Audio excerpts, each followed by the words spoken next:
So let's just get right to it. First of all, we are going to talk about quizzes specifically, and even though they're called quizzes, a lot of people use quizzes for a lot of different reasons. For instance, you might give it for just a quick formative assessment, a quick homework assignment, or you could give it as a major test, or you could give it as a unit quiz or something like that. So just because it's called a quiz doesn't mean that you have to use it as such. But what it is a really good way for students to interact with material and get feedback, and for you to get some data on what they understand and what they don't. So that's just kind of the background to why you would want to use a quiz in the first place.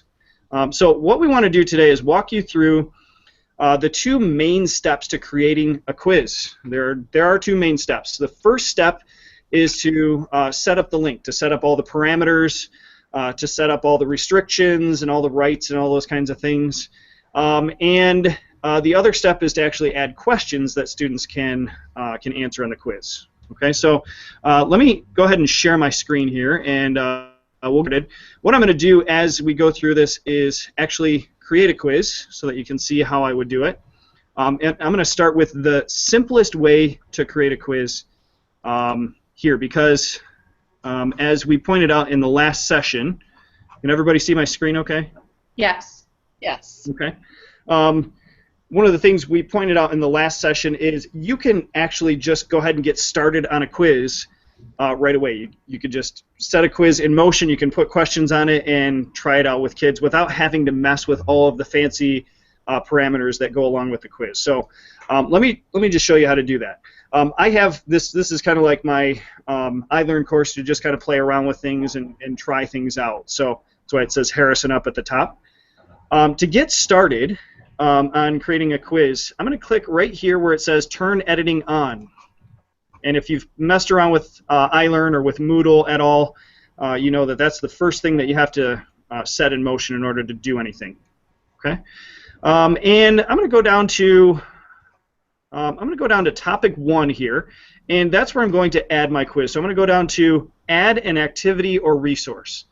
If you're familiar with iLearn or with Moodle, you know that you can add activities or resources. Resources are basically you just sharing information with kids. They're not actually doing anything with them. Okay? An activity is something that they actually are going to interact with. Okay? And that's what a quiz is. So you can add either one of those types of resources or activities. When I click Add an Activity or Resource, I've got lots of options. The first set is activities. These are all things that students can interact with, and we'll spend a lot of time in the future going through some of these other modules and things like that. And then down below are the set of resources that you could put on your iLearn page or your Moodle page, or your Moodle course rather. But we want to focus today on the quiz, which happens to be one of the most powerful modules. It's actually, it could be, if you let it be, one of the most complicated things that you do. But in doing it, that's because it's one of the most common things that people start off with. You actually learn a little bit about how iLearn is used in some of the other modules too. So it's kind of like you're starting off with something that is it's kind of like the Mercedes-Benz of the modules in Moodle. Okay, so I'm going to select Quiz. Okay. And it gives you a little bit of information. Here are some other things that you can use quizzes for. I'm going to click Add, and it takes me to the first part of the first phase of creating a quiz, and that is setting up the link. Right. So in order to set up a quiz, you can decide when it opens and when it closes, and whether or not students have a password for it and things like that. That's the first phase. Okay, so that's what we're going to work on first. Now, as we mentioned before, if you want to just get started with a quiz, the only thing that you actually have to have in the quiz edit screen is the name for the quiz. Okay, so let's call this quiz Tech Coach Sample. Okay. Now, if I just want to get started and I want to throw some questions on the quiz and have students try it out, I can scroll all the way down to the bottom and just hit Save and Display. and they're ready to go. I can start adding questions to the quiz. I don't have to worry about all the parameters. Okay, but what I want to do today is show you what is possible with a quiz. Okay, so the reason I know that this is something that's required is right here there's a little red asterisk which is going to be next to everything that you must include on the page. So I've given it a name. The next box is the description. All right, and in the description, it'll allow you to give some specific directions to students, so they know what the quiz is going to cover, what they need to do with their cell phones, for instance, whether or not they can have another tab open or something like that. So I'm going to say this covers chapters 10 and 11. Please put your books away and sit quietly until I tell you to start. Okay? So when they click on the quiz name, they're going to see the description. They're going to see the instructions. Okay? Now, with much of what I'm going to take you through here, there are going to be some things that you don't really have to worry about that really are completely unnecessary, that are tiny little details that I wouldn't even mess with either. So like this one right here. Okay, this box, if I check that box, all that does is it puts the description, my little instructions, on my course page so that students don't actually have to click on the link in order to see it. Not that important. Okay, and as we go through, I'm going to skip a lot of those, and you can assume that if I skip it, it's probably not something that you really need to pay all that much attention to, but by all means, feel free to explore on your own. Okay, if there's something that I don't talk about, there's a little question mark next to many of the things, and if you click on it, it will pop up with some extra help for you, so it'll give you a little bit further description of some of the parameters. Okay. Now, below the description, the first setting that you can change is the timing. Okay, so if we click timing, that'll expand the setting. And you'll notice with the timing, you can set the quiz to open at a certain time, on a certain day. And in order to enable that, you have to check the little box right here. And what this means right now is this quiz will open today, March 22nd, 2016, at, and this is military time, so you've got to remember that as you're setting your time to open, that it's going to open at 4:06 p.m., okay, which is actually when I initiated the quiz. That means that students can click on the quiz at any time, but they won't actually have the option to start the quiz until the open date and time. Okay? You can also set a close date and time, right, if you want. If you choose not to, the quiz will just remain open, although if a student has met all the other requirements, they won't necessarily be able to take the quiz. And I'll show you that a little bit later on. And it also initiates some more feedback at a certain point in time as well. So if I check this box and I change the time to, let's just make it 20:06, which is, what would that be? That would be 8:06 p.m. This evening. So at any time between 4:06 p.m. and 8:06 p.m., students can log in and they can take the test or quiz. Okay? You can also set a time limit on the quiz. Let's say you want to give them 10 minutes to answer the questions that are on the quiz. Okay? You can set that to a certain number of days or hours or weeks also. And you can let them come back and forth into the quiz if you choose to do it that way. Okay? Here's one of those settings that by default is pretty much exactly what it should be. If you have a close time or a time limit, or you have a closed date, and students take the quiz and they don't hit the button that says submit all and finish, this will automatically close their attempt after time expires. Okay, you want to leave it that way. And in a lot of these settings, there's a little link that says show more. There are additional settings that you can change beyond that. We won't spend a lot of time clicking show more because most of those you're not going to want to change anyway.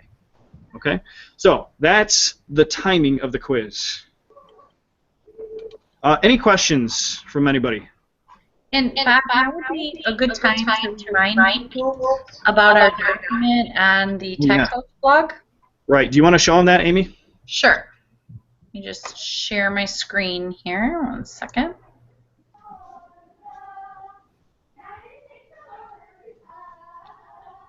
So if you go to our Tech Coach blog, which is iblog.dearbornschools.org/techcoaches, you'll see right here that if you have questions, you can submit them by clicking on the link here. And it takes you to a page that has been set up for you to type your questions in there. And you can see we already have some people who have asked questions. So at any point in the show, if you are not able to join the Hangout but you have questions, you can go to the blog, click on the link, and you can type your questions in there, and we'll do our best to answer them during the broadcast. Okay, great. That's great thing. And even after the broadcast, if you want to be still asking questions, you're more than welcome to put it on there. But it's probably going to be a little bit more effective to just go ahead and email us. So feel free to keep on adding, but email us or make an appointment with us, and we can walk you through things. That, by the way, that's good that you mentioned that. There's another document that we want you to pay attention to on the Tech Coach blog. We have this section right down here underneath the title. And Amy, can you see my screen now? I can. Okay. If you click on How Do I, you'll notice that we have a bunch of resources for Dearborn teachers here that is it's constantly growing. But one of the sections that we have is iLearn, which again is called Moodle. If you click right here, there's an extensive help document that will walk you through all of the different parts of creating a quiz that we're going to talk about today. So if you forget anything or you want a little bit more information, we would love to have you check this out too. Okay? It's got screen captures, and it's also got some things with some of the settings where we kind of recommend what you should use, especially if you're trying out a quiz for the first time. Okay? So check that out. That, again, is on the Tech Coach blog under How Do I? Okay, so back to the quiz. We got up to timing. Let's move on and talk next about the grade. The grade setting allows you to attribute the student's grade to a specific category, and you have to have those preloaded in your course, and that's kind of another session if you'd like to take a look at that. We'll do another session on things like that later on. You can set a grade to pass, which if a student meets a certain grade, it will allow them other privileges, like to be able to do the next activity and things like that. This is probably the most important part under grade, which is the number of attempts. By default, the quiz will have, it'll give students 1 attempt. Okay, and you can change that to anything from 2 to 10, and you can even make it unlimited if you'd like. Okay, whereas they would be able to take the quiz as many times as they wanted until the quiz closes. Okay? Mm-hmm. If you do give more than 1 attempt, the question of which grade does the student get comes into play, right? And that's the grading method. As it's set right now, the student would be able to take it as many times as he or she wanted, but it would be the highest grade that would actually go into the Moodle, the iLearn gradebook. Okay. Now, you can also transport grades from Moodle into MyStar or into your grading program and stuff like that. That, again, is another issue. This is just the grade as it would appear on iLearn. Okay? So that's grade. We'll close that. And we'll move on to layout. Within the layout screen, you can change the number of questions that's on each page. So you can have all of the questions on one big, long, scrolling page, which there are some advantages to. I like to have at least, or down to no more than about 2 or 3 questions per page for a couple reasons. One of the reasons is that it makes it a little bit more difficult for students to cheat if they're sitting next to somebody who's also doing the same quiz, if they have only a certain number of questions on each page, because the likelihood that they're looking at the same questions as the person next to them is reduced that way. The other thing is that in order for them to move from one page to the next, they have to click a little button that records the answers that they've already put in. So if it should happen that the computer dies, or they lose power, or something happens, like there's a fire drill or something like that, at least the answers are saved on all of the previous pages. So good idea to limit the number of questions per page. And also, Bob, I just wanted to throw in that if you set your default for 2 questions per page and you're working on your quiz and you decide that these 3 questions or these 4 questions belong together on a page, you can change that while you're creating the quiz. It doesn't mean that because you set it at 2 questions, you're stuck at 2 questions per page. You can change that when you're adding your quiz questions later on. Absolutely, that's a great point. And it's also a good time to point out that any one of these settings, you can also change any of these settings at any time too. So nothing in iLearn is really set in stone. And I say that except for when you have the students start taking the quiz. So once a student has taken the quiz, there are some limitations on some of the changes that you can make. Okay. Speaking of limitations on changes, this parameter right here, the navigation method, by default is set to free. Okay, and that means students can go back and forth. They can change the page that they're on. They can change the question that they're going to. They can go all the way to the end of the quiz, and then they can return back to some of the earlier questions. That's free navigation. You can also set the question or the quiz so that it is sequential, which means that the students, once they finish a page or once they move on to the next page, they can't go back to previous pages. Okay, I like to leave it at free just because sometimes students want to go back to a question, and sometimes they want to review things before they turn in their quiz. So we'll leave that at free for now. The next setting is the question behavior. And this is probably my favorite set of parameters here, and I want to be careful not to spend too much time on it because there's really a ton of different stuff that you can do.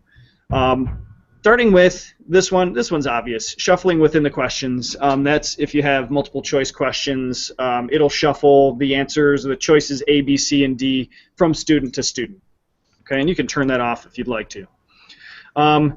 This parameter, though, is the one that starts to make your quiz something that's way different from what students would do on paper.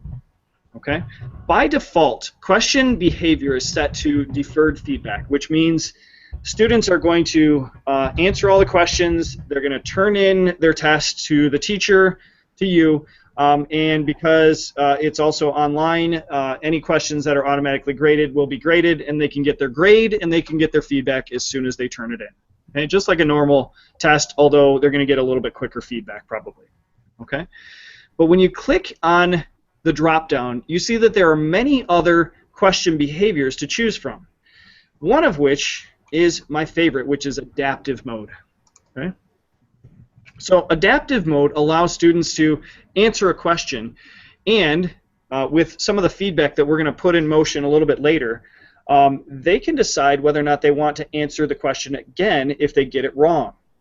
And that's helpful because in a lot of cases students know they can at least narrow a question down to 2 possible answers, and if they choose the wrong one, but they knew what another possible answer was, kind of seems fair to let them have at least part of the credit, and that's what adaptive mode does. Okay, so with each question, they have the chance to answer it, they get feedback right away, and they can answer the question again, but when they do, they get penalized for it. By default, they get a 33% penalty for each incorrect answer. Okay, so that's adaptive mode. There's also one called immediate feedback. Immediate feedback allows students to get feedback on whether or not their question or their answer to the question was right, and they get it right away, but they can't change their answer. So they answer the question, they hit the little button that says check, and they find out that it's wrong, but if it is wrong, they're stuck with the wrong answer. Okay? And then just to give you an idea of some of the other things that are there, there are a couple formats here, question behaviors, that are called CBM. CBM stands for certainty-based marking. And what that asks the student to do is not only answer the question, but also indicate how sure they are of their answer, which kind of takes away guessing. And it does so because what it's going to do is ask them whether they're very sure, whether they're kind of sure, or whether they're not very sure. And their grade for a question is going to be based on how sure they say they are. So if they say that they're really sure about their answer and they get it right, they get more. They get extra credit actually. But if they say that they're really sure and they get the question wrong, they lose even more points in the negative. Okay, so a fun little thing to play around with, especially with practice quizzes and things like that. But for now, I'm going to set my quiz to adaptive mode. That's the one that it's going to allow them to find out if they're right or wrong and then change the answer if they choose to. Okay. The next setting says each attempt builds on the last. And what that's going to do is allow students to come back into a quiz later on after they've finished the quiz. Or later on if they haven't finished the quiz. And then again, there's a little link that says show more below. Okay? Now, the review options, we'll go through those next. You'll notice in the review options there are 4 columns here, and these represent 4 different time periods in and surrounding the quiz. The first column deals with during the attempt. That's while the students are taking the quiz. Okay? Immediately after the attempt is the first 2 minutes after the quiz is after the student submits their quiz, and then later while the quiz is still open is after this time period, but until we get to the close date if you set one, which is up above. Okay, and then after the quiz is closed, these settings only take place, or they only kick in if you do have a close date and time set. Okay. Then, for each one of these time periods, you'll notice there are the same options. You have the attempt, whether correct, points, specific feedback, the answers, and other feedback. Okay? Just to take you through a couple of these, and notice the question marks are next to each one of these, so it'll tell you exactly what you're setting with each check mark here. Bob, can I interrupt for 1 second? Sure. I would just talk about the ones that are checked as the default for right now. Good idea. Because I really feel like the help menu is really helpful. So if they had questions on the other part, they could just check the help menu. But I would just walk through the default right now, because as we set that as what we thought, most people would use. So yeah. I would just go that route. Good idea. The only difference that I'm going to add to that is the fact that I have it set to adaptive mode. So I'm going to have to change a couple of the settings here. But in addition to that, we'll leave everything as it is. Okay. So by default, the only thing that students can see during the attempt is the attempt, and what that means is they can see the questions and they can see their answers. Obviously, you want that to be the case, so you don't even have the option of unchecking that box. But because I have my quiz in adaptive mode, I also want students to be able to know right away whether their answer is correct, and I want them to see that they're being penalized. So I'm going to add these 2 options onto my review options here. Okay.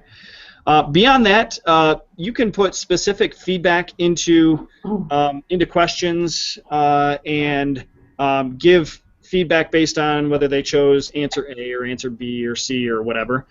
You can put general feedback into each question, so you can tell them like what page number they can find more information on. You can give them the right answer, and then overall feedback is something that we'll get to a little bit later. So you see that immediately after the attempt, the only thing that students should be able to see is the number of points they earned and the overall feedback. Later, while the quiz is still open, they can see their score again, but only the overall feedback. And then after it closes, they get to see everything. Okay? So let's move on. To appearance, that's one of those that really doesn't have anything that you really need to mess with. So we're gonna kind of skip over that one. Next is extra restrictions on attempts. This is where you can give the quiz a password. And let's since I'm at Stout Middle School today, I'm just going to put the word Stout into the box. And And so students, in order to take the test, they're going to have to put the password in, and they're going to have to spell it correctly, and it's also case sensitive. So they're going to have to put a capital S into that. So you'll want to make your password nice and easy to spell, and something that students are going to know how to spell off the bat. Okay.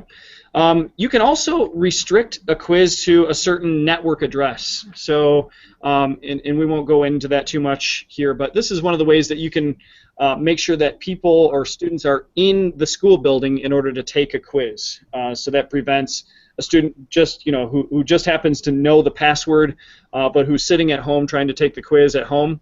They would be restricted if you put a certain network address in here. So we can work with you on that. All right. If you have questions about it. Okay. Next is overall feedback. That was one of the review options that you have above.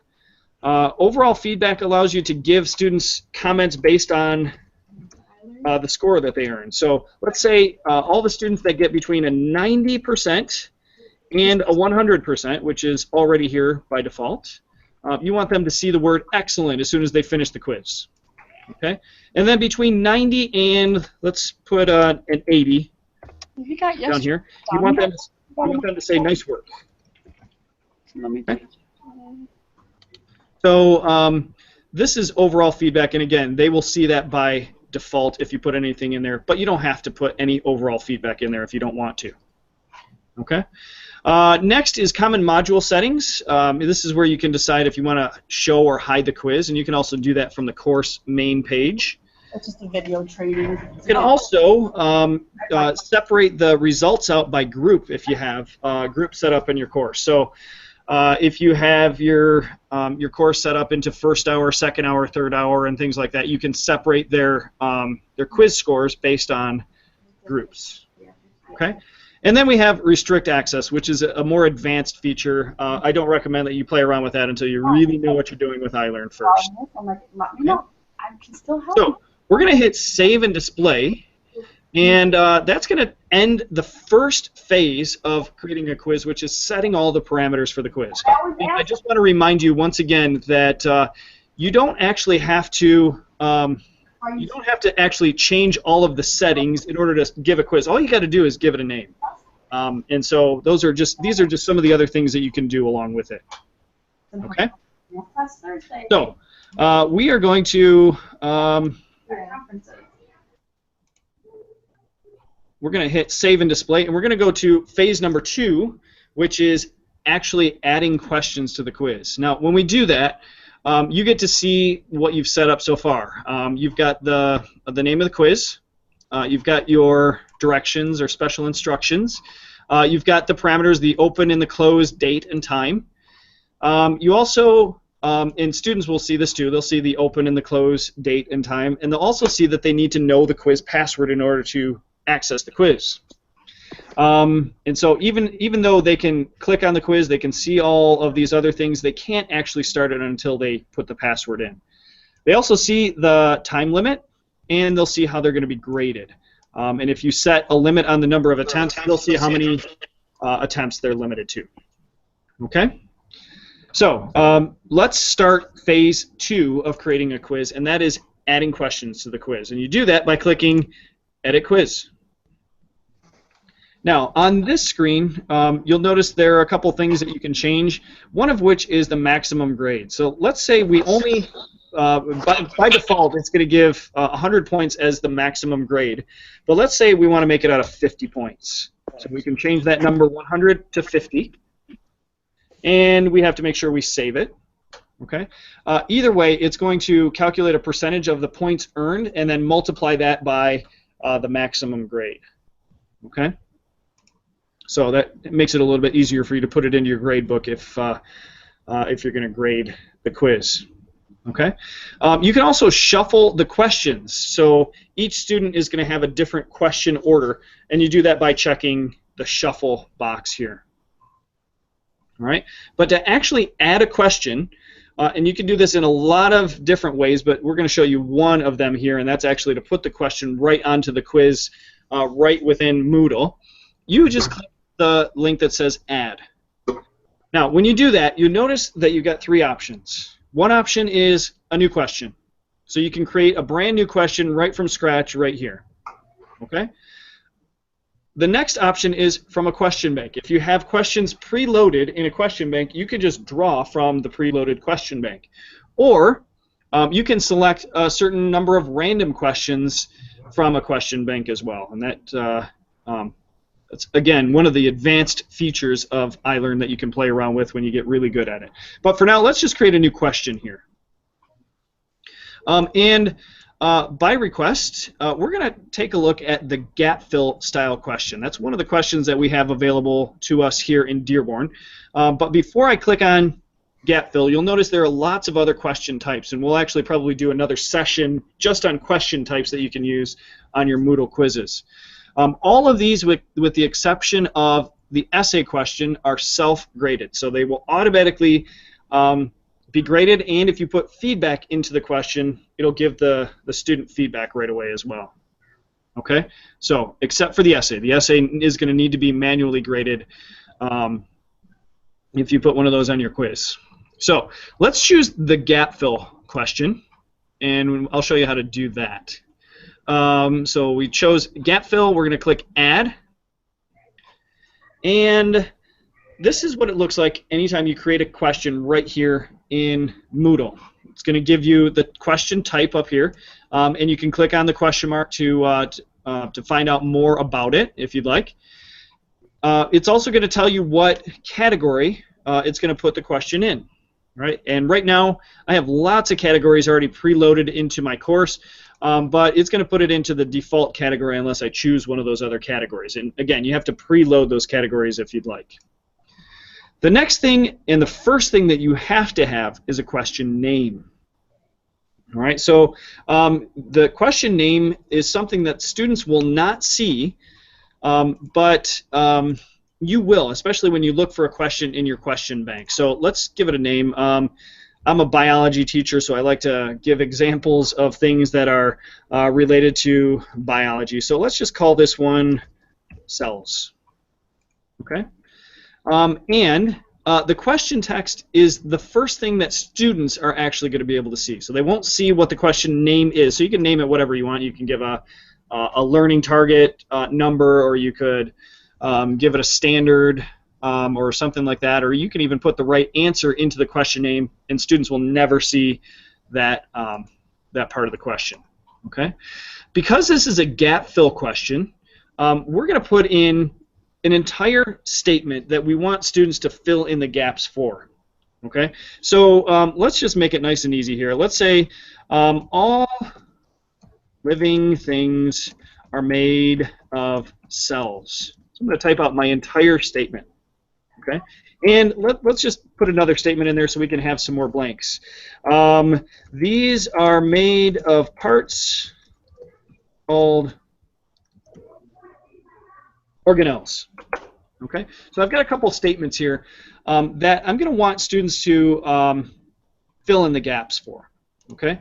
Now, I need to decide next which of these words I want them to either click and drag in, or type out, or appear as a drop-down. So this is a really important word. This is the word cells. That's a vocabulary word for students when they learn biology. And so is this one. So I'm going to put both of those into these square brackets. And what that's going to indicate to Moodle is that those are the words where there should be a blank. Okay? And let's say I don't want to make it too easy. There are only 2 blanks, but I want to add some more words that actually aren't answers. So I'm going to put a couple of words down here as distractors. So these are not correct answers, but they're going to be options that students have to click and drag into the question. So I'm going to put atoms, and I'll put nucleus. I could also put some general feedback that students would see, but not something that's required. And then I get down here to more options. Now, right now, I've marked off my correct answers with square brackets, so I'm going to leave that way. But if you don't like the square brackets, you can also choose one of these other sets of things that will mark off the answer for you. By default, gap fill questions again, this is a gap fill question, are set to be drag and drop questions. And I'll show you the difference between the different types of gap fill questions. Okay. Not sure what this one even does, but this one's important because right now there's going to be a gap where you see the word cells and a gap where you see the word organelles. And because organelles is a larger word, there's going to be a bigger gap for organelles. I don't want students just matching the size of the word with the size of the blank, so I'm going to check this box right here that says fixed gap size, which will, wherever there's a gap, it's going to put the same size blank into the statement. Okay. Combined feedback and multiple tries and tags, those aren't all that important, so I'm going to kind of skip over those for now. Okay. And then I'm going to save my changes. Now, once I do that, I start to see the list of questions that appear on my quiz. And right now I only have one. I can preview either the individual question or I can preview the whole quiz. And right now, since I only have one question, let's just take a look at what it would look like. To do that, you click right here on the magnifying glass. So you'll notice as you hover over it, it says preview question. And this is what a gap fill question looks like. Notice I've got my two right answers. I've got the answer cells, which belongs there, and I can click and drag that in. And then I have the answer organelles, and I can click and drag that in. But notice I also have my distractors up here as well. Okay? And also notice that the answers are shuffled. Okay? I can check my answer, and because we're in adaptive mode, if I got it wrong, I could go back and I could re-answer the question. But I just happened to get it right, so it gave me a 2 out of 2. Okay? 2 points out of 2 points. Now, let's say I want to edit this question, and I don't want it to be a gap fill question. I have a couple other options. So notice what I did. Let me go back to that. I clicked on the little cog or the gear next to my question, and it brings me back to the question edit screen. There's my question again. I'm going to click more options, and I don't want it to be a drag and drop. Now let's say I want it to be a drop down. So I'm going to select drop down and then save changes, and we'll go back to previewing the question by clicking on the magnifying glass here. Now I have gaps, but I don't have words I can click and drag in. Yep. I'm going to interrupt you. I'm sorry. Our feed's getting a little bit blurry, and I'm wondering if it's because your battery is about to die. It's not, but I'm going to plug in. That's a good idea. Okay, because according to here, it looks like your battery has 0 juice. That's not good. Okay, well, automatically the screen is better, so. All right. Well, that's good. I think it might have been our Wi-Fi connection here. Okay. Okay, so let me just clear off a seat for myself here. And we'll take a look at this question, which is now a drop-down. So here we see all living things are made of, I'm going to intentionally get this question wrong this time. I'm going to say they're all made of, nucleus. And these are made of parts called, I'll get this one right. Okay, so this answer is right, this one's wrong. When I go to check the answer, I notice that it tells me it's partially correct, and that I get 1 point out of 2, and that my submission actually attracted a penalty of 0.67, which is 33% of the total points for the question. Okay? Now, because it's in adaptive mode, I can change my answer to something that I think is more correct and check it again, and then it's going to give me a new score. Now, because I tried it again, it's going to give me a 2 out of 2 for this try, but because I tried it before and I had a penalty for it, I only get 1.33 points out of 2. Okay, so it's partially correct. I changed it. I got it fully correct, but because it was my second try, it's going to cost me. Okay, so that is a gap fill question when it's a drop down. There's one other way you can administer a gap fill question. So I'm going to click here on the question again to edit it. I'm going to go down to more options, and I'm going to change it from drop down to gap fill. Okay, and I'll hit save changes again. When I take the question this time, it requires me to actually type the answers into the blanks. Oops. And obviously spelling counts. Okay. Oops, and I misspelled the word organelle, so it's going to penalize me, but because it is in adaptive mode, I can change my answer and get it right the next time, but I get a penalty for my answer. Okay? So that's a gap fill question.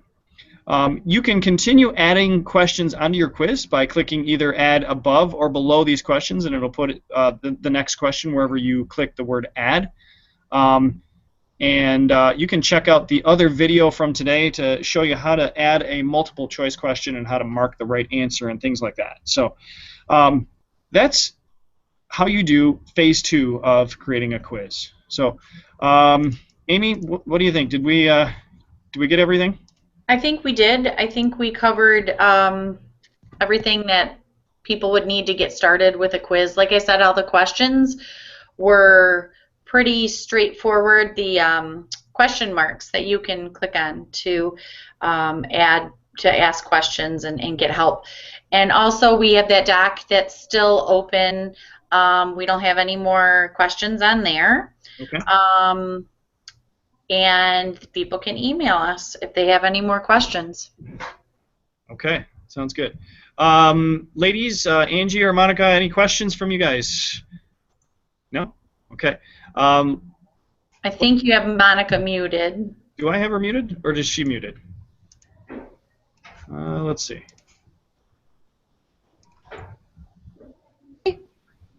Oh, I hear her. Monica, are you there? I think I'm here. Can you hear me now? Yes, we can hear you. Any All right, questions? that gap fill was my struggle, so I think I got it now. Awesome, awesome.